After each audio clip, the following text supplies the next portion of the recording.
अनाथ बेटा। रूपा और शेखर सरिता विहार में रहते हैं। वो अपनी जिंदगी में बेहद खुश होते हैं। दोनों का शौर्य नाम का एक बेटा भी होता है, जिस पर दोनों ही अपनी जान छिड़कते हैं। शेखर, अब तो आप शौर्य को अपनी गोद से नीचे उतार दीजिए। उसके सोने का टाइम हो रहा है। नहीं रूपा, इसे मेरे पास ही रहने दो प्लीज। मैं थोड़ी देर में इसे बिस्तर में सुला दूंगा।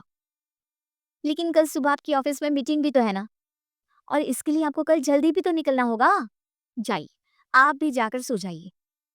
क्या यार, अभी तो मेरी गोद में आया था मेरा बेटा और तुम उसे लेकर जा रही हो। बाद में कर लेना अपनी बेटी से प्यार। अभी जाकर सो जाइए। रूपा शेखर से शौर्य को ले रही होती है कि तभी शौर्य रोने लगता है। शौर्य को रोता देखकर रूपा उसे फिर से शेखर को थमा देती है। हम्म, आपका बेटा ना एक नंबर का नौटंकी है। बिल्कुल आप पर गया है वो। साफ बोलो ना, तुम्हें जलन होती है हम दोनों बाप बेटे का प्यार देखकर। पहले बड़ा तो होने दो तुम शौर्य को, फिर देखना वो सबसे ज्यादा मुझे ही प्यार करेगा। देखते हैं देखते हैं। ऐसे ही दिन बीतते चले जाते हैं और एक दिन कैंसर की बीमारी के चलते रूपा की मौत हो जाती है। अब शौर्य 3 साल का हो चुका होता है, जिसके कारण उसकी दादी शेखर पर दूसरी शादी का दबाव बनाने लगती है। शेखर, शौर्य अभी बहुत छोटा है और उसे इस समय एक माँ के प्यार की बहुत जरूरत है। माँ, मुझे दूसरी शादी नहीं करनी। क्या पता जो दूसरी औरत आएगी वो मेरे बेटे को एक माँ का प्यार दे या ना दे। तू रूपा की छोटी बहन वैशाली से ही शादी क्यों नहीं कर लेता? वो तो शौर्य को एक माँ का प्यार पूरा दे सकती है ना। मैंने कहा ना माँ, मुझे दूसरी शादी नहीं करनी। और अपनी ही पत्नी के बहन से तो हरगिज नहीं। ऊपर से अगर रूपा देख रही होगी तो वो क्या सोचेगी? अपने लिए ना सही, लेकिन तुझे शौर्य के लिए तो शादी करनी ही पड़ेगी ना बेटा। शेखर कुछ कहता उससे पहले ही अंजुमन उसे रूपा की कसम दे देती है, जिसके आगे मजबूर होकर शेखर शादी के लिए हामी भर देता है। देखो वैशाली, मैंने तुमसे शादी सिर्फ अपने बच्चे के लिए की है। मैं चाहता हूँ कि तुम उसे एक माँ का भरपूर प्यार दो। शौर्य, आपके साथ साथ मेरा भी कुछ लगता है। अगर आप मुझसे शादी नहीं भी करते, तब भी मेरा प्यार शौर्य के लिए कभी कम या ज्यादा नहीं होता। शादी के कुछ दिनों बाद ही शेखर की माँ की भी मौत हो जाती है। वैशाली शौर्य को एक माँ से भी बढ़कर प्यार देती है।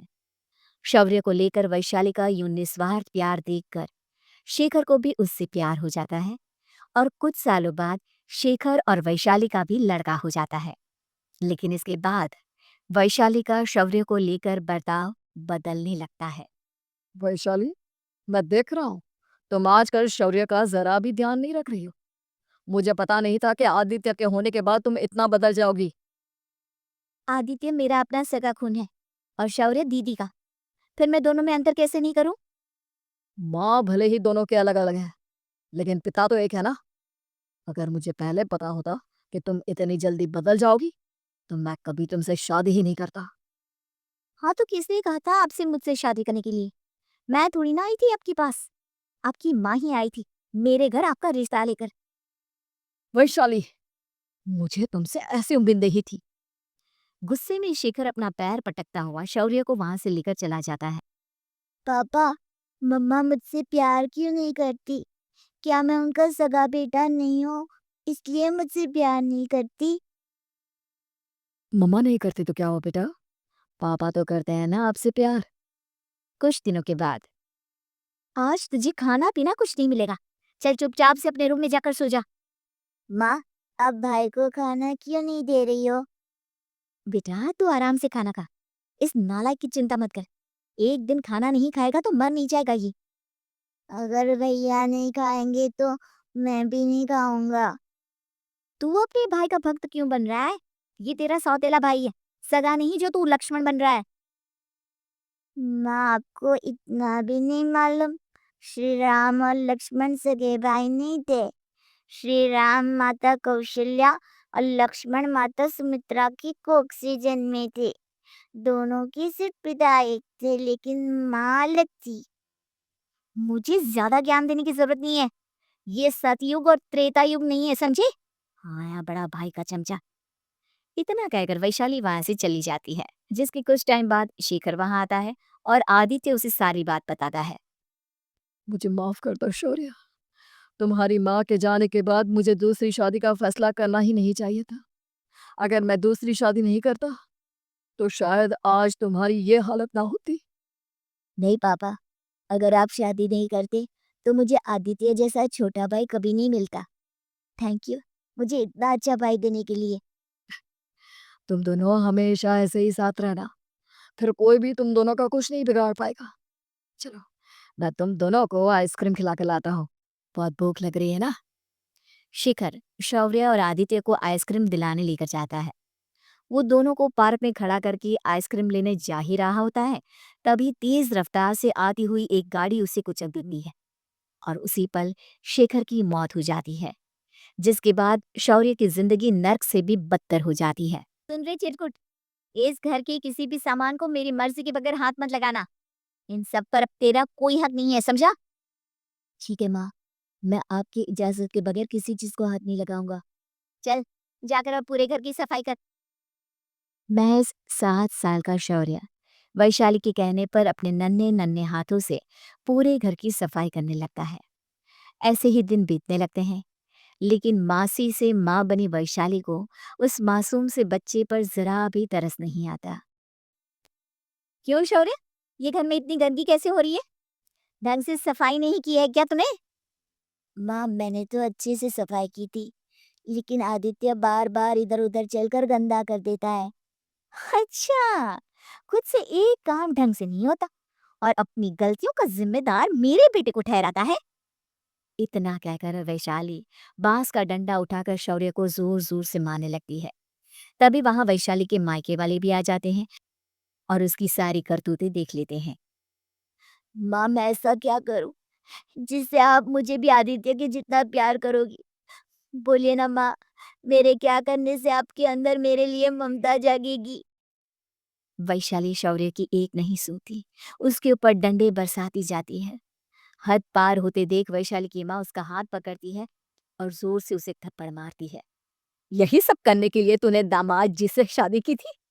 हमने सपने में भी तुझसे ऐसी हरकत की उम्मीद नहीं की थी। तू माँ नहीं, माँ के नाम पर एक धब्बा है। बस कीजिए माँ, आदित्य के इस दुनिया में आने से पहले मैंने इसे बहुत प्यार किया था, लेकिन अब जब मेरी खुद की औलाद है तो मैं किसी और के बच्चे से प्यार क्यों करूं?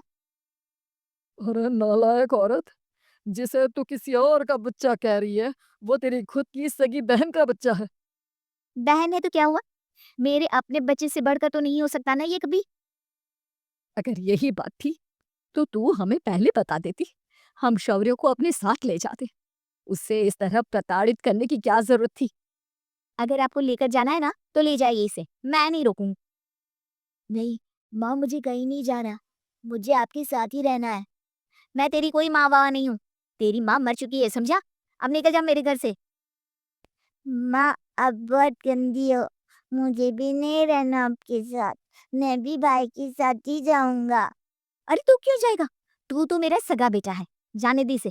हम यहाँ ऐश से रहेंगे, तुम्हारे पापा बहुत सारी जमीन जायदाद छोड़ गए हैं तुम्हारे लिए। नहीं माँ, मुझे भाई के साथ जाना है। आप अच्छी नहीं हो, आप बहुत बुरी हो, आप भाई को बहुत परेशान करती हो। देख वैशाली, तुझसे ज्यादा समझ तो इस मासूम बच्चे में है। ये तेरे बुरे कर्मों का ही नतीजा है, जो आज तेरी सगी औलाद खुद से तुझे ठुकरा रही है। आदित्य, तुझे इस शौर्य ने भड़काया है ना मेरे खिलाफ? नहीं माँ, मुझे किसी ने भड़काया नहीं, पर मैं सब देखता हूँ, सब समझता हूँ। भाई बहुत अच्छा है, वो आपकी जैसा नहीं है। चिड़िया नानी। इतना कहकर वैशाली के मायके वाले आदित्य और शौर्य को अपने साथ ले जाते हैं और इस तरह वैशाली बड़े से घर में अकेली पड़ जाती है। दो दो बेटों के होते हुए भी आज उसे माँ कहकर बुलाने वाला कोई नहीं होता।